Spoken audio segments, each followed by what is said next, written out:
about not having control of your impulses and your behavior and giving into video game addiction and giving into cell phone addiction, social media addiction, all these things. I think they're all very related. And that I think that discipline, this is a guy that I know, his name is Jocko Willink. He's a former Navy SEAL. He's got a podcast now. I talked him into it. He's got this great book that he wrote. I think I have it here somewhere. It's actually out there on the coffee table. Extreme Ownership. Thank you.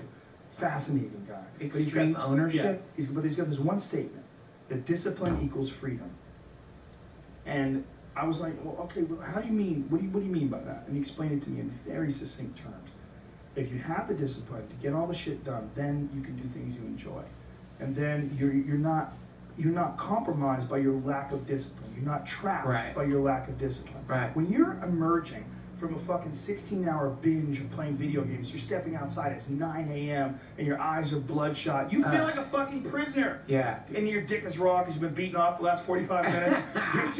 You're a prisoner. You're right. You're a prisoner to your indulgences. That's right. The same thing, I think, can be said with your diet. The same thing can be said with indulging the idea of you always being in a state of being overweight. The same thing can be said with a million other things that people do that they never follow through on. Right. I always wanted to be a singer. I never had the balls to pursue it. I always wanted to be a painter, but I never had the time to paint after my fucking job because I'm working overtime, because I just bought a new car. But there's traps that we will set for ourselves. But if you give yourself a healthy trap, you give yourself like a healthy protocol, a healthy directive, a healthy pattern that you have to follow, you find some peace in that. And the thing about this fucking wacky diet is, the thing that's most shocking to me is that I'm not any less happy than I'd be if I was eating ice cream or stuffing pizza down my fat face or letting my broken cheeks blow. I'm not any less happy.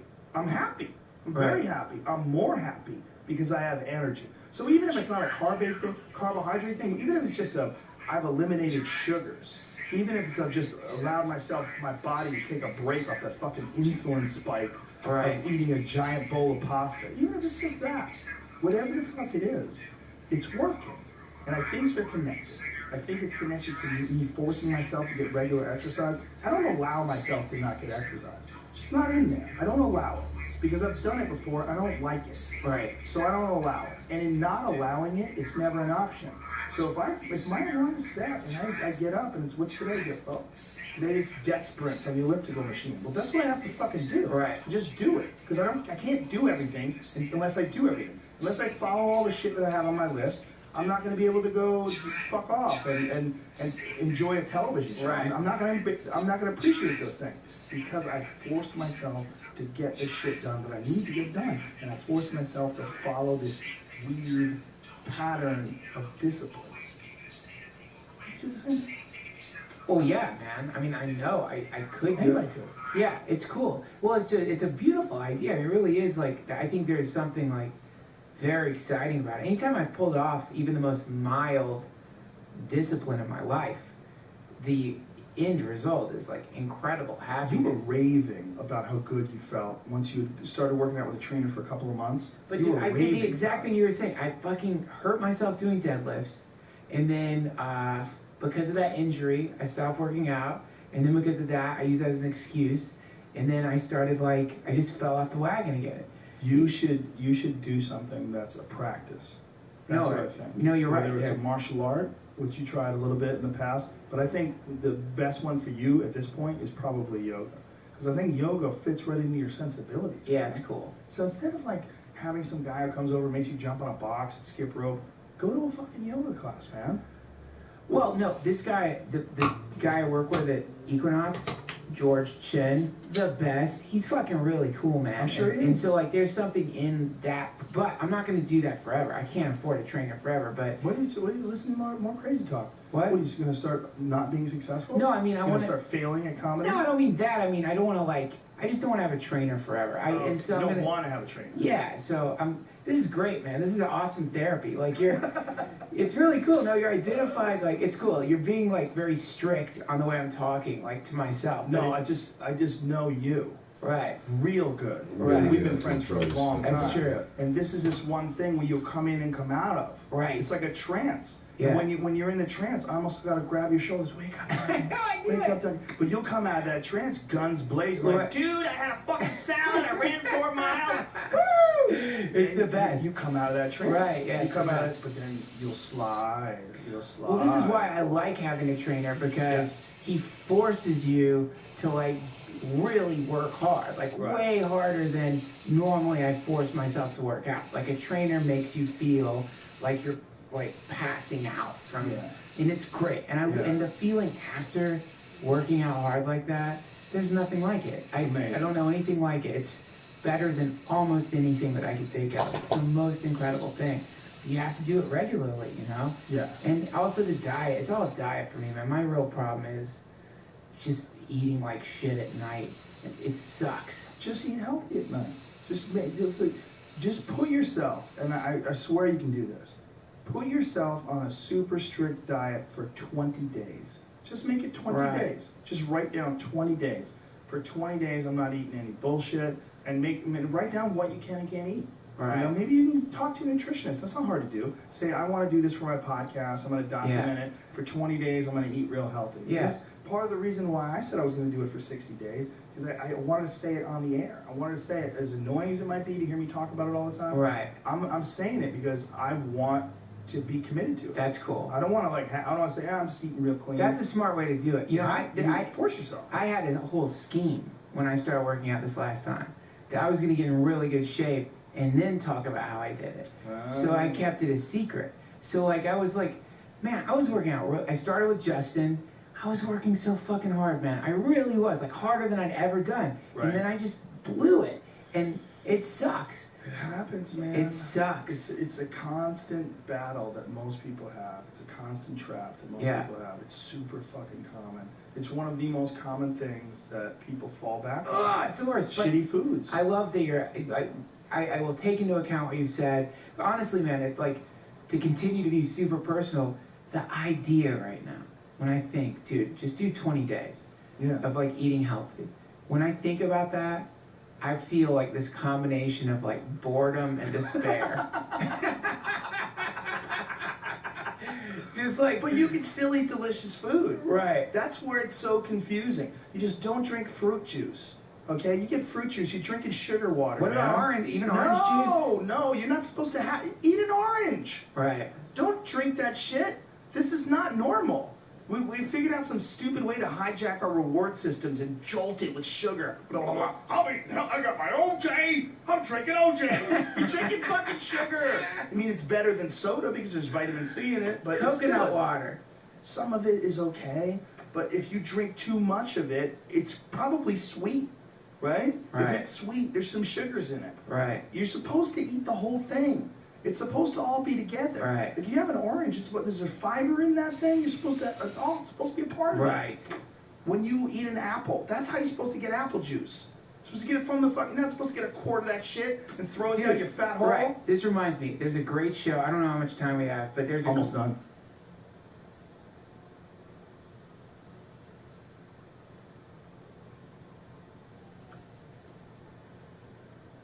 How strong are these? Shouldn't have 2, right?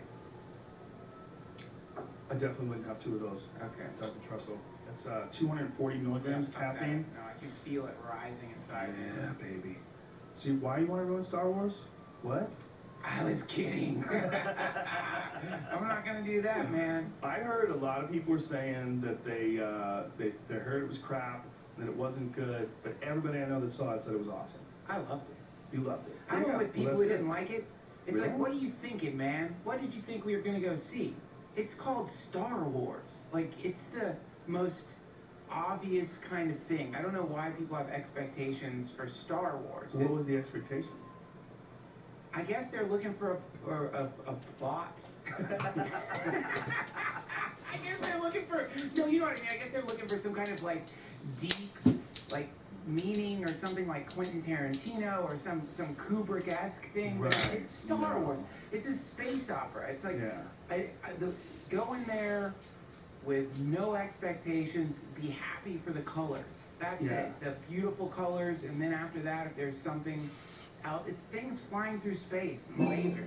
It's a very confined genre. It's very confined. You know, it's not going to step outside of the box. It's not going to be weird sexually. It's not going to have some strange murder tension. There's not going to be any unrequited love. There's going to be just some normal space themes with Joseph Campbell's hero journey. That's it. It's mixed in with a lot of mystical stuff that you can connect to, which is beautiful.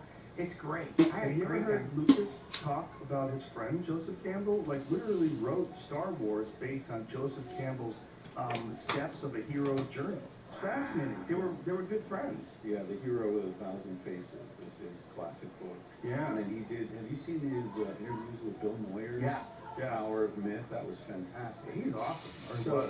So Joseph Campbell used to go up and give a lecture at Lucas Ranch every year on mythology. What's Lucas Ranch? Where George Lucas made Star Wars. Ranch. Yeah. Oh, okay. Up in, I think it's Marin or Sonoma. And so he would go up, and when they were working on the original Star Wars, and give a lecture to the crew, everybody, about mythology every year. And then when Campbell died, your friend and mine, Stanley Krittner, filled in. Oh, wow. That's interesting. Yeah. Wow, Stanley's amazing, too. Stanley Krittner, I just saw him a week ago. Duncan happened to text me while I was doing a podcast with Stanley, or it just finished. And I said, oh, you got to meet my friend Duncan. He's really interesting. He's a comedian, but he's really into the spiritual stuff. And he just got back from hanging out with Ram Dass in Hawaii. And Stanley says, well, does he know that Ram Dass was a stand-up comedian for a time? I feel like he got him mixed up with Timothy Leary, because I know Timothy Leary went on a tour doing like some kind of thing called stand-up, but I don't think Ram Dass did it, but I know Timothy Leary tried stand-up. Well, he said he saw him in the Village in a club. Ram Dass? Ram Dass, yeah. Well, hey, why not, man? He's probably on acid. Richard Alpert. He's probably thinking, fuck it, why not? We give it a shot. I mean, he's a great speaker, and he's pretty funny. Yeah, he's like a very humorous guy to talk to. Yeah, right? he's super funny, yeah. Yeah. Which is, I've noticed that seems to be a quality in people who have a real spiritual practice. Like, They're funny. They're always funny. They always have this real specific, non-bullshit style of humor. It's really hard to offend them. That's, you know, quite often that's how I can tell if somebody's got a real practice, is they're usually impossible to offend. Like, there isn't anything that you can say that's going to make them upset. But, you know, the alarm bells start going off in my mind when you get around people who you say something and you see, oh shit, I triggered the alarm system. I have offended this person, which is really curious to me. Like, how are you in tune with the universe and yet still something that a monkey descendant says out of the end of its feeding tube causes you to feel You're revolted. so vulnerable. If you're so tough, why are you such a pussy, essentially? Well, psychically. Well, not like it's like the opposite of tough. It's no, like, yeah, but I agree. Like sophisticated. Well, like you know what's going on. It's the way they've described it, or I've heard it described, which is super cool. Whenever Ram Dass talks about his guru Neem Karoli Baba, is that there was nothing there. Like, there's no obstruction. Like, everything was just sort of going through this person, you know, as opposed to like me. I get on the phone with Bank of America. They've frozen my card because I went to Australia, and like I'm seething with rage, you know, like, what the fuck? I'm in another fucking country. I have to check in with my fucking bank, you know, and you know, or whatever it is that like triggers you to freeze up. Some people, they get to the point, theoretically, where that like convulsive seizure, like freezing up, doesn't happen. I'll tell you, I can get that in spurts. I can get that in spurts from yoga. And here's how I can prove it. A guy fucking nailed me on the highway while he wasn't paying attention. Hit the brakes, skid. I watched him plow into my fucking car, in my white Porsche, expensive one. And it's a rare car too. I'm like, fuck, I hope he didn't total the car. I got out, and the first thing I said was, are you okay? I go, I'm okay, we're cool. And I literally wasn't upset at all. Yeah, I wasn't upset, but I've been doing yoga like 4 days a week, and I was a little high, you know, probably still from the afternoon. I think I was probably like at least under the influence of cannabis to the point where I was like a little bit more relaxed. But I can only get there for like bursts. Like when you're busy with work and life, and it can overwhelm and you get mad at like someone doing a shitty job parking. Like, come on, fuckhead, park your fucking car, stupid. You know, like you're backing up again. Oh my god, look at this retard. You're backing up again, and then I'll be like, I'll catch myself like, why? Yeah. I'm not even talking to this guy. This guy's in a car, you know, 100 feet from me, and I'm openly mocking him out loud. Yeah, and corroding your insides as you do it. Yeah, I heard Wim Hof talking about this. Maybe it was on your podcast. He was talking about being under the ice and his retinas froze, and he couldn't find the hole to get out. And whoever he was talking with asked him, like, so, you know, what was the panic like? What you know? And he said, well, you know, when I'm in those situations, or like when I got lost in a whiteout on Mount Everest in my shorts, there's no stress, because then it's all just like it takes you back to yourself, to who you really are. And I know in my core, I am like, you know, competent and, you know, confident. And so he was saying, like, it's been demonstrated that you can generate more stress hormones lying in your bed and just thinking about something stressful than what actually happens when you're in a moment of actual danger. You sort of shift into another gear. Like when that car hit you, that changed your whole world, right? It's like now you're framing it as, am I going to survive this? Well, I knew I was going to survive because he wasn't going that fast. But I was just thinking that my car's going to be totaled. And you're watching him in the rearview mirror. Yeah, I was stopped. And, you know, people, dude, some guy almost hit me today. On his phone, like with his phone literally on the steering wheel, as he's texting and driving, it just went right into my lane. It's constant. People are constantly doing it. They're just not paying attention. And if something happens, when the guy rear-ended me, the lane was closed for some reason, like construction, so everybody got into that on-ramp on, like, Hollywood and or the 101 and Highland, and it just shut down for whatever reason. So we were all stopped in a big line. This dude just barely paid attention. And then all of a sudden, shit! And I could see his face, like gritting his teeth, pulling his face. I'm watching in my rear view, tensing up. Bang! My car stalls out, goes flying into another lane. That's where you don't want to be on a motorcycle. Oh my god, yeah. Oh my god, yeah. That's so dangerous. If you get hit like that on a motorcycle, you might be paralyzed, you might be dead, easily, and you can't get off. And it's not your fault. That's the thing. And I rode a bike for 7.5 years, and I always felt like I've got everything under control, but there's those wild jump cards. off, if you have the time, do you jump off and get the fuck out of the way? Well, I wasn't like a competitive, you know, No, racer. If you're stopped dead and you see a guy coming from behind you, do you jump off, or do you let it hit you? What the fuck do you do? I don't know, but I'll tell you, you're hyper aware of all the space around you on a bike. So I'm always, if I'm stopped and I know, like on a highway situation, I'm always watching behind me. Yeah. Because you develop that vulnerable sense. Fuck that, man. Fuck that. Remember Bill Burr telling us he was, I guess at the Ice House, he's like riding a motorcycle is like, imagine sitting on the hood of your car. Yeah. Driving that way. Fuck that. It's like you look down at the road buzzing by you at 70 miles an hour, and it's like I could reach out my toe and just grind it off, you know? But you know, but it's like a metaphor for so many other things in life, right? Do you really want to be do you want to have the illusion of separation, or are you actually safer being intimate with the danger of what's going on? So you're hyper vigilant. Because in a car, you're looking at your phone, you're fucking with the radio, because you've got this sense that I'm in a room and everything's cool until you hit the tree, you know? There's definitely that. You can definitely get too detached, and as things get more and more automated, it's going to be weirder and weirder.